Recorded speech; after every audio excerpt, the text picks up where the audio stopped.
Good morning. Welcome to మెగానే TV morning paper analysis కార్యక్రమానికి స్వాగతం. ఈరోజు ప్రధాన పత్రికల్లోని ప్రధాన అంశాలను మనం సరిచూద్దాం. ముందుగా ఈరోజు ఆంధ్రజ్యోతి దినపత్రికలోని తెలంగాణకు సంబంధించినటువంటి అంశాలను చూస్తే ఈరోజు ఇక నుంచి బీఆర్ఎస్ పార్టీని పేరు మార్చారు రేవంత్ రెడ్డి. ఇక నుంచి భారత రాష్ట్ర సమితి కాదు, ఇక నుంచి బీఆర్ఎస్ పార్టీ పేరు బ్లాక్ మెయిలింగ్ రాజకీయ సమితి అంట. రేవంత్ రెడ్డి నిన్న జరిగినటువంటి భారీ బహిరంగ సభలో నామకరణం చేశారు బీఆర్ఎస్ పార్టీని. ఎందుకు ఈ విధంగా పెట్టాననే విషయాన్ని కూడా చాలా వివరంగా చెప్పుకుంటూ వచ్చారు. ఈ మున్సిపల్ ఎన్నికలు ఏ స్థాయికి వెళ్ళిపోయినాయి అంటే చివరికి అసెంబ్లీ ఎన్నికల స్థాయికి మించినటువంటి ఎన్నికలా అన్నట్టు ఉంది ఈ మున్సిపల్ ఎన్నికలు. సహజంగా స్థానిక సంస్థల ఎన్నికలు వచ్చినప్పుడు ఆయా ప్రభుత్వాలు అధికారంలో ప్రభుత్వాలకు సంబంధించినటువంటి అభివృద్ధి కార్యక్రమాలు లేకపోతే హామీలో ఎజెండానో చేయబోయేటువంటి మేనిఫెస్టో గురించో ఏదో చెప్పుకుని దానికి సంబంధించినటువంటి ఓట్లు అడగటం అనేది ప్రధానంగా మనం చూస్తాం. అదే ప్రతిపక్షాలు అధికార పార్టీని విమర్శించి అదిగో అధికారంలోకి వచ్చి ఇన్నాళ్ళైందో ఇన్ని నెలలైందో ఇంతవరకు ఈ పనులు చేయలేదు కాబట్టి మేము మమ్మల్ని కనుక మున్సిపల్ దీంట్లో వార్డులు మెంబర్లుగా గెలిస్తే మేము అవి చేసి పెడతాం, ఈ వార్డులకు అవి చేసి పెడతాం, ఈ గ్రామానికి అవి చేసి పెడతాం, మున్సిపల్ పరిధిలో అన్నీ చేసి పెడతామని చెప్తా ఉంటారు.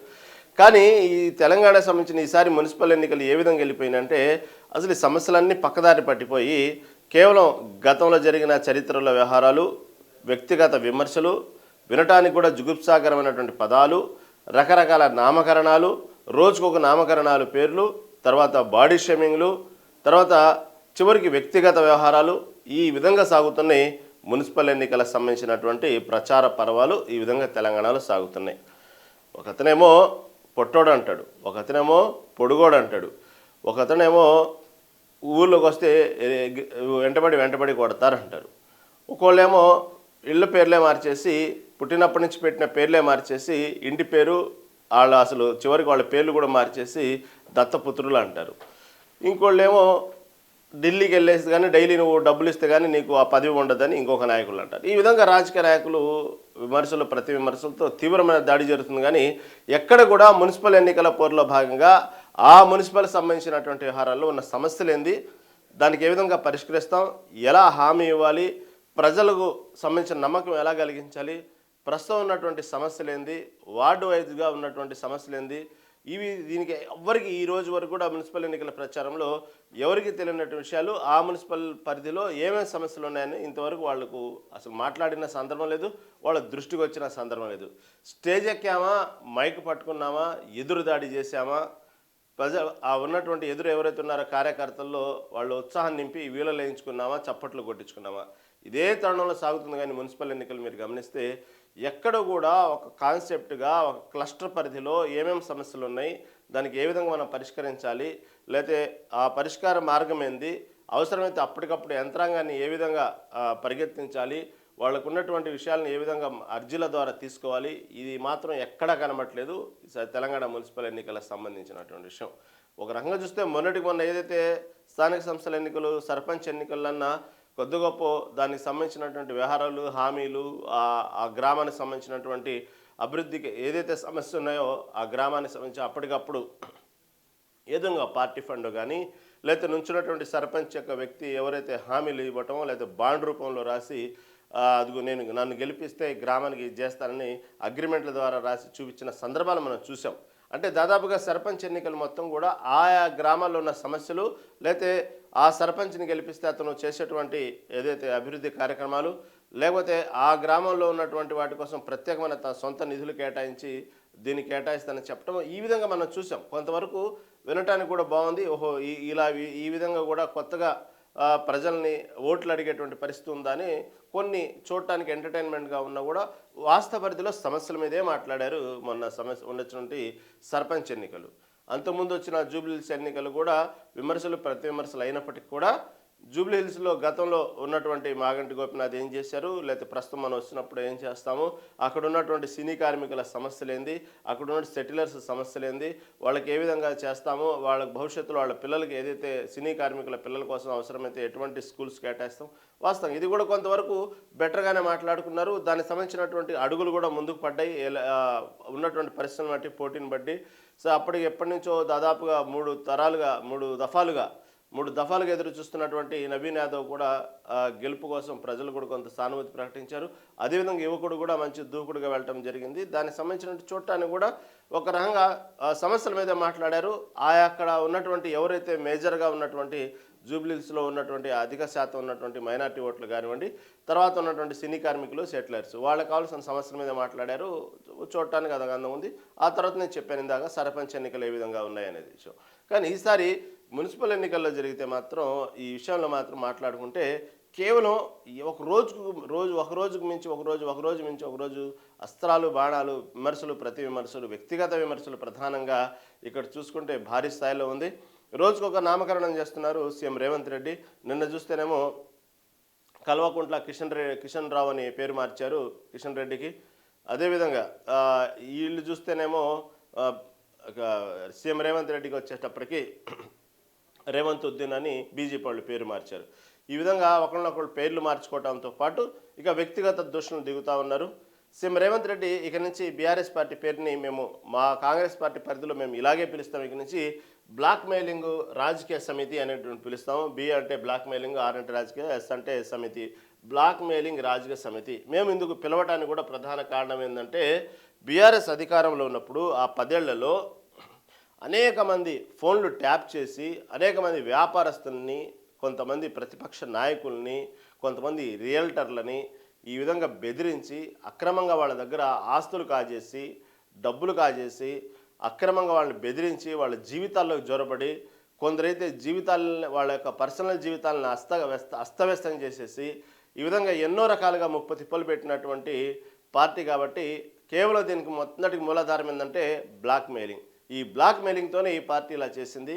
1500 కోట్ల వరకు పార్టీ యొక్క ఫండును రాయించుకుంది. ఈ విధంగా ఎవరబ్బ సొమ్ముని ఇలా చేశారంటూ రేవంత్ రెడ్డి చేసిన వ్యాఖ్యలు.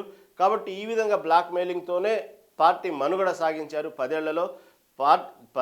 కేవలం బ్లాక్ మెయిలింగ్తోనే పార్టీ యొక్క ఫండును పెంచుకున్నారు భారీ స్థాయిలో. ఆ ఫండే ఈరోజు ఎన్నికలు ఎన్నొచ్చినా సరే వాళ్ళు ధైర్యంగా ఖర్చు పెడుతున్నారు. ఎంత పడితే అంత ఓటుకు డబ్బులు ఇస్తున్నారు. కాబట్టి అలాంటి ఇచ్చేటువంటి డబ్బును మాత్రం ప్రజలు తిరస్కరించొద్దు, ప్రశాంతంగా తీసుకోండి. ఇంకా చాలా వేల కోట్లు మూలుగుతున్నాయి అక్కడ. కాబట్టి డబ్బులు మాత్రం వాళ్ళు ఎంత ఇస్తే అంత తీసుకోండి, ఓటు మాత్రం కాంగ్రెస్ పార్టీకి వేయండి, అదేం వాళ్ళ సొభ్యం కాదు. ఈ విధంగా వ్యాపారస్తుల్ని, సెలబ్రిటీలని, రియల్టర్లని, ప్రతిపక్ష నాయకుల్ని బెదిరించి తీసుకున్నటువంటి బ్లాక్ మెయిలింగ్ డబ్బు అదంతా. కాబట్టి అదేం పాపం కాదు, తీసుకోండి అంటూ రేవంత్ రెడ్డి చేసిన వ్యాఖ్యలు కూడా హైలైట్ చేసింది ఆంధ్రజ్యోతి దినపత్రిక.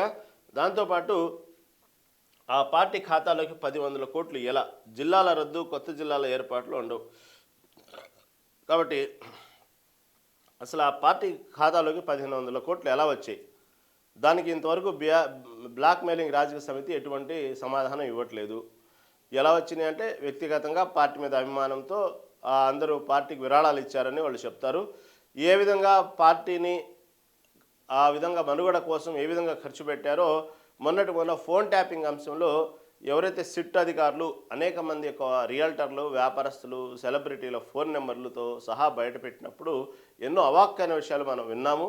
ఈ విధంగా పార్టీ ఫండ్ని పెంచుకున్నారు. ఈ విషయాన్నే ఏదైతే ఫోన్ ట్యాపింగ్ సిట్ విచారణలో భాగంగా 160 సిఆర్పిసి నోటీసులు అప్పున్నప్పుడు అందుకని ఎవరైతే విచారణకు హాజరయ్యారో ప్రధానంగా సంతోష్ రావు చేసినటువంటి ప్రశ్నలో ప్రధానమైన అంశం ఇదే. దీని చుట్టే జరిగింది ఆయనకి అన్ని గంటల యొక్క విచారణ. ఎవరెవరు అసలు వీళ్ళకు ఎందుకు ఫోన్లు చేశారు, సీఎం పేషోకి నీకు ఏం పని, వీళ్ళందరితో ఎందుకు నువ్వు కాంటాక్ట్లో మాట్లాడావు, ఈ పార్టీ ఫండ్ ఎందుకు ఇచ్చారు, ఇంత భారీ స్థాయిలో ఎందుకు విరాళాలు ఇచ్చారు, మీరు దానికి సంబంధించినటువంటి ఏదైతే విరాళాలు ఇచ్చారో దానికి ముందు జరిపినటువంటి ట్రాన్సాక్షన్స్ ఏదైతే ఫోన్ ట్రాన్సాక్షన్స్ ఎలా జరిగినాయి, ఎందుకు అన్నిసార్లు వాళ్ళు బ్లాక్మెయిలింగ్ చేశారు, మీరు అసలు మిమ్మల్ని చేయించమంది కేసీఆర్ అంటే కదా అంటూ ఇక సంతోష్ రావును ఉక్కిరి విక్కిరి చేసినటువంటి సిట్ అధికారులు దాంట్లో ప్రధానమైనటువంటి అస్త్రం వాడింది ఎక్కువగా రాబట్టాలనుకుంది మాత్రం ఈ సంబంధించినటువంటి పార్టీ ఫండ్ సంబంధించి విరాళాలనే ఎక్కువగా దాని మీద ఫోకస్ చేశారు. ఎందుకంటే దానికోసం ఎంతమందిని బెదిరించారు, ఎంతమంది జీవితాల్లో జ్వరబడ్డారు, కొందరైతే వ్యక్తిగత జీవితాల్లో జ్వరపడి చివరికి విడాకులు కూడా కారణమైనటువంటి టాపిక్ కూడా గతంలో వీళ్ళు తీసుకొచ్చిందారు, కాంగ్రెస్ పార్టీ తీసుకొచ్చారు బీఆర్ఎస్ మీద. దాంతోపాటు అనేక మంది ప్రతిపక్ష నాయకులను ఎలా ముప్ప తిప్పలు పెట్టారు. దాంతోపాటు అనేక మంది ఎంతోమంది వ్యాపారస్తులు, రియల్టర్లు వేడుకున్నప్పటికీ కూడా వాళ్ళ దగ్గర నుంచి ముక్కుపిండి ఎలా వసూలు చేశారు. కొందరు అధికారులని ఏ విధంగా వాళ్ళు మాట్లాడకుండా మాటలను ట్యాపింగ్ చేసి వాళ్ళని ఏ విధంగా ట్రాన్స్ఫర్ చేయటం, ముప్ప తిప్పలు పెట్టడం, అంతేకాకుండా ఇంకా ఘోరమైన విషయాలు ఏంటంటే అనేక మంది జడ్జిల్ని కూడా బెదిరించారు, న్యాయస్థానాన్ని కూడా వాళ్ళు బెదిరించారనే వార్తలు కూడా కొన్ని బయటకు వచ్చినాయి.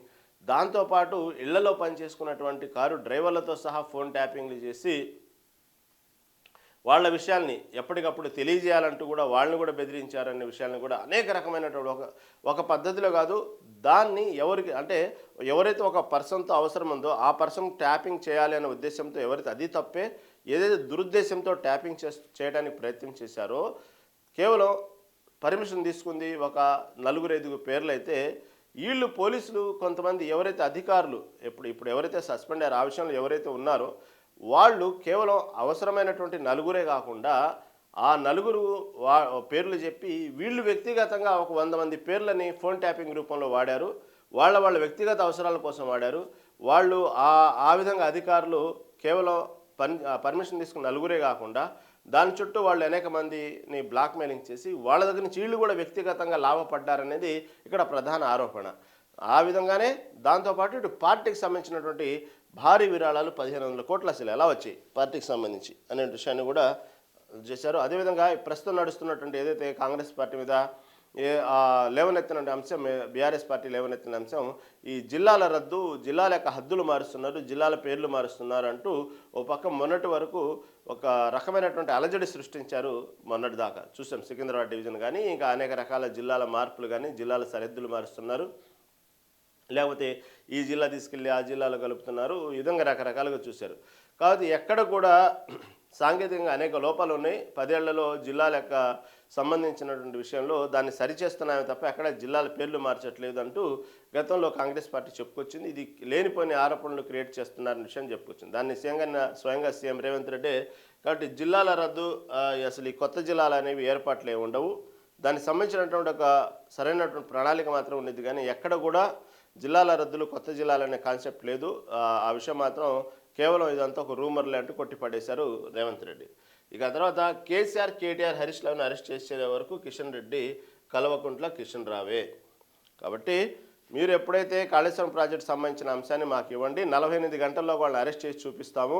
ఎందుకు మీరు కాంగ్రెస్ బీఆర్ఎస్ రెండు కూడా కావాలని ప్రజల్ని మభ్యపెడుతూ కాలయాపన చేస్తూ కేవలం ప్రజల ముందు డ్రామాలు ఆడుతున్నారు, మీరంతా రెండు పార్టీలు ఒకటే అని చెప్పినటువంటి హరీష్ రావు చెప్పినటువంటి కిషన్ రెడ్డిని సీఎం రేవంత్ రెడ్డి చేసిన ప్రశ్న ఏంటంటే, సరే మీరు చెప్పి దాదాపు 48 గంటలు కాదు 6 నెలలైనా సరే సిబిఐకి ఇచ్చేంతవరకు ఊసేలేదు, కాబట్టి మీరు కేవలం ఆయనకు ఒక దత్తపుత్రులాగా ఉన్నారు, అందుకే ఇక నుంచి మీ పేరు కల్వకుంట్ల కిషన్ రావు, కాబట్టి మీరు కనుక కేసీఆర్, కేటీఆర్, హరీష్ రావులని అరెస్ట్ చేసినంత వరకు మేము ఇలాగే సంబోధిస్తాం, కల్వకుంట్ల కిషన్ రావే ఇక మీ పేరు. ఎందుకంటే మీరు కూడా వాళ్ళు ఒక దత్తపుత్రులుగా ఆయన్ని అరెస్ట్ కానివ్వకుండా కాపాడుతున్నటువంటి మొట్టమొదటి వ్యక్తి మీరే. అరెస్ట్ చేస్తాము అవకాశం ఉంటే అన్నది మీరే, వాళ్ళని అరెస్ట్ కానికుండా కాపాడుతుంది కూడా మీరే. ఎందుకంటే మీరు కేసీఆర్ దత్తపుత్రులు కాబట్టి ఇక నుంచి మీ పేరు కల్వకుంట్ల కిషన్ రావే మీ పేరు అంటూ కూడా చెప్పడం జరిగింది. తర్వాత ఏదైతే ప్రభుత్వాన్ని, కేంద్ర ప్రభుత్వాన్ని ఎవరైనా సరే విమర్శించినా, ప్రస్తుతం జరుగుతున్నటువంటి విషయాల్లో ఏదన్నా గట్టిగా మాట్లాడినా వెంటనే ఆ ఇంటికి ప్రతి క్షణాల్లో ఈడీ వచ్చేస్తారనేది ఒక నానుడు కేంద్ర ప్రభుత్వానికి సంబంధించి. ఎందుకంటే మోడీ ఈడీ అంతా కనుసన్నల్లో జరుగుతూ ఉన్నది అనేది ఒక ప్రచారం అనమాట.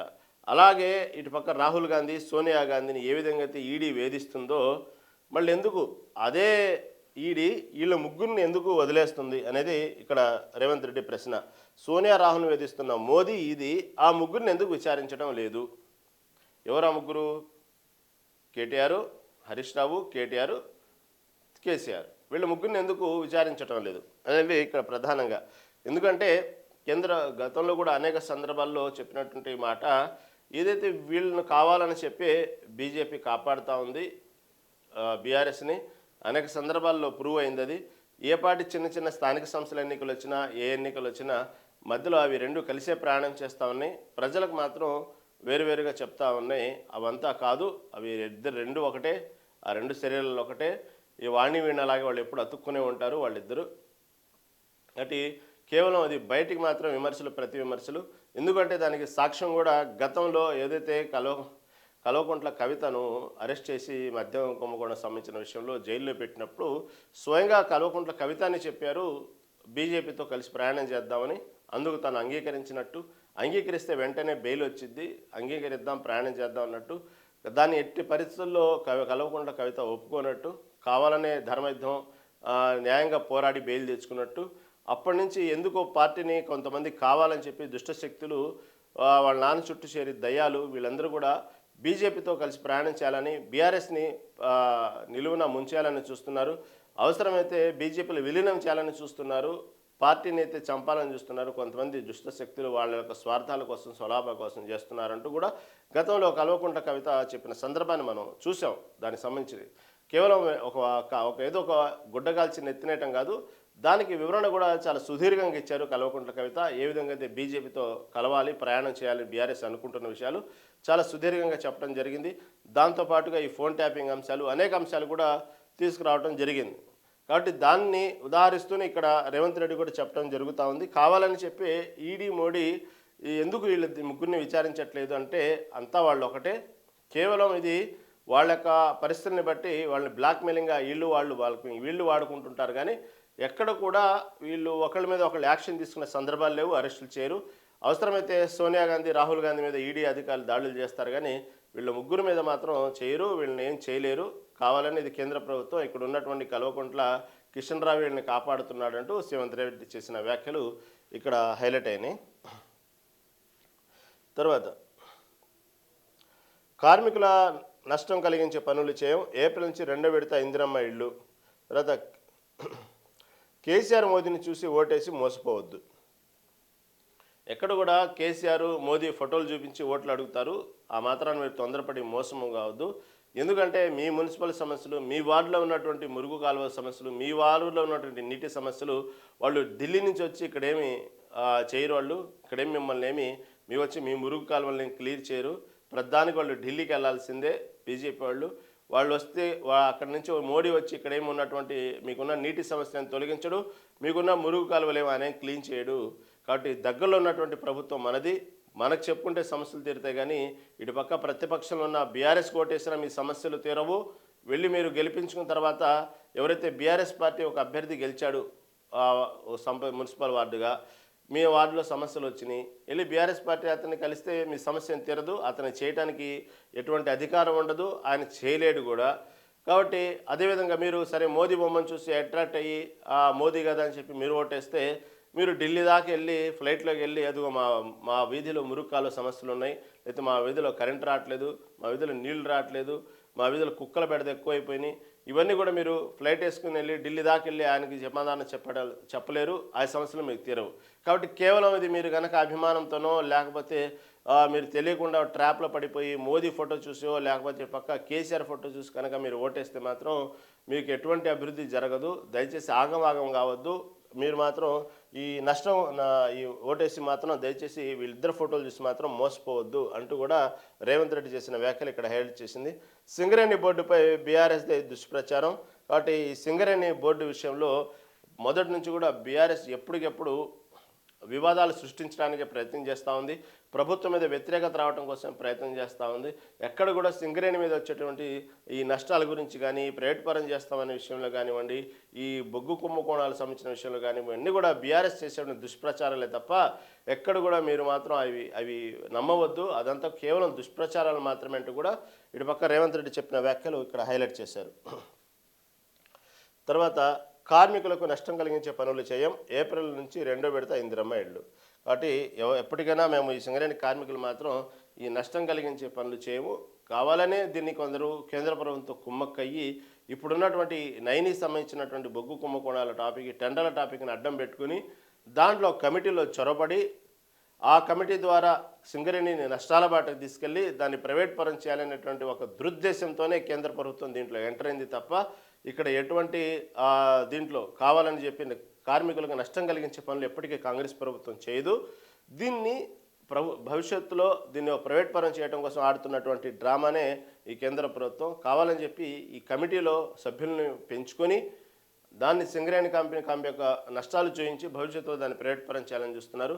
అసలు ఈ టెండర్ల రద్దు కోసం ప్రత్యేకం కమిటీ వేసి కావాలని చొరపడాలని చూస్తున్నారు. ఇంటి పోరుని బయట వాళ్ళు తేల్చినట్టు చేయాలని ప్రయత్నాలు చేస్తుంది ఈ బీజేపీ పార్టీ. కాబట్టి కార్మికుల యొక్క నష్టాలు కష్టాలు తెలిసిన వ్యక్తులుగా కాంగ్రెస్ పార్టీకి మాత్రమే తెలుసు. కాబట్టి కార్మికులు మాత్రం ఎటువంటి నష్టం కలిగించే పనులు చేయమంటూ కూడా రేవంత్ రెడ్డి చేసిన వ్యాఖ్యల్ని ఇక్కడ ప్రధానంగా హైలైట్ చేశారు. తర్వాత ఇక ఇందిరమ్మ ఇళ్ళు మొదటి నుంచి జరుగుతున్నటువంటి ప్రచారం మనకు తెలుసు. మొదటి విడత అయితే ఇచ్చారు. కొంతమంది అర్హులకు ఇప్పటికీ ఇందిరమ్మ ఇళ్ళు అందలేదనేది అపవాదం అయితే కాంగ్రెస్ ప్రభుత్వం మూట కట్టుకుంది. కాబట్టి అటువంటి అపవాదు మూట కట్టుకోకుండా రెండో విడతలో ఇందిరమ్మ ఇళ్ళు ఇవ్వబోతున్నాం. ఎవరైతే అర్హులు ఉన్నారో వాళ్ళకి ఇప్పటికే మేము జాబితా సిద్ధం చేశాము. మొదటి విడతలో ఎవరైతే కొంతమంది అర్హులు కోల్పోయారో వాళ్ళతో పాటు రెండో విడతలో ఎవరైతే అర్హులు ఉన్నారో ఆ లిస్టును ఇప్పటికీ ప్రిపేర్ చేసాం మేము. కాబట్టి రెండో విడత ఏప్రిల్ నుంచి మొదలు పెట్టబోతున్నాము. రెండో విడతలో ఇందిరమ్మ ఇళ్ళు మాత్రం ఖచ్చితంగా ఇవ్వబోతున్నాము. మా దగ్గర ఇప్పటికి దానికి సంబంధించినటువంటి లిస్ట్ అంతా కూడా రెడీ అయిపోయింది. ఎవరికి ఇక్కడ అన్యాయం జరగదు. అర్హులకు మాత్రం 100% మాత్రం ఇందిరమ్మ ఇళ్ళు కేటాయించడానికి రాష్ట్ర ప్రభుత్వం సిద్ధంగా ఉంది. దయచేసి మీరు కేవలం ఇప్పుడున్న పరిస్థితుల్ని బట్టేసి ఆగమాగమైపోయి ఎక్కడేదో కేసీఆర్ మోహన్ చూసో బొమ్మలను చూసో లేకపోతే మోడీ బొమ్మలను చూసో ఓటేసి మీరు మోసపోవద్దు. ప్రభుత్వాన్ని గెలిపించండి. సమస్యలను పరిష్కరించేది మేమే, అధికారంలో ఉన్నది మేమే. మీ సమస్యను ఇవాళ కాబట్టి రేపైనా పరిష్కరించాల్సిన అవకాశం వచ్చేది మనకే. కాబట్టి మీ వ్యక్తుల్ని, మీకు సంబంధించినటువంటి వార్డు మెంబర్లు, మీ గ్రామంలో ఉన్నటువంటి కాంగ్రెస్ పార్టీకి తరపున నుంచున్నటువంటి ఎవరైతే ఆ వ్యక్తుల్ని, ఆ అభ్యర్థుల్ని కనుక మీరు గెలిపించుకున్నట్టయితే అప్పుడు వెంటనే ఆ అభ్యర్థిని మీరు అడగటానికి అవకాశం ఉన్నది. ఎందుకు పని చేయలేదని డిమాండ్ చేయడానికి అవకాశం ఉన్నది. అతను వచ్చి అక్కడ ఉన్నటువంటి శాసనసభ్యుల ద్వారా ఆ పని వాళ్ళ దృష్టికి తీసుకురావడం జరిగింది. ఆ పనులు వెంటనే మీకు ఏదైతే సమస్యలు ఉన్నాయో దానికి సంబంధించిన పరిష్కార మార్గం దొరికిద్ది. కానీ ఇటుపక్క అధికారంలోని ప్రతిపక్ష పార్టీకి కానివ్వండి, ఎక్కడో ఢిల్లీలో కూర్చున్న బీజేపీ పార్టీ కానీ ఇటువంటి అవకాశం ఉండదు. కాబట్టి మీరు ఆ సమస్య 1-2 రోజులు ఆలస్యం అవ్వచ్చు, కానీ చివరికి సమస్య పరిష్కారం దొరికేది మాత్రం కాంగ్రెస్ ప్రభుత్వాన్ని. కాబట్టి కాంగ్రెస్ ప్రభుత్వానికి ఓటేయండి మున్సిపల్ ఎన్నికల్లో అంటూ రేవంత్ రెడ్డి చేసిన వ్యాఖ్యలు కూడా ఇక్కడ హైలైట్ చేశారు.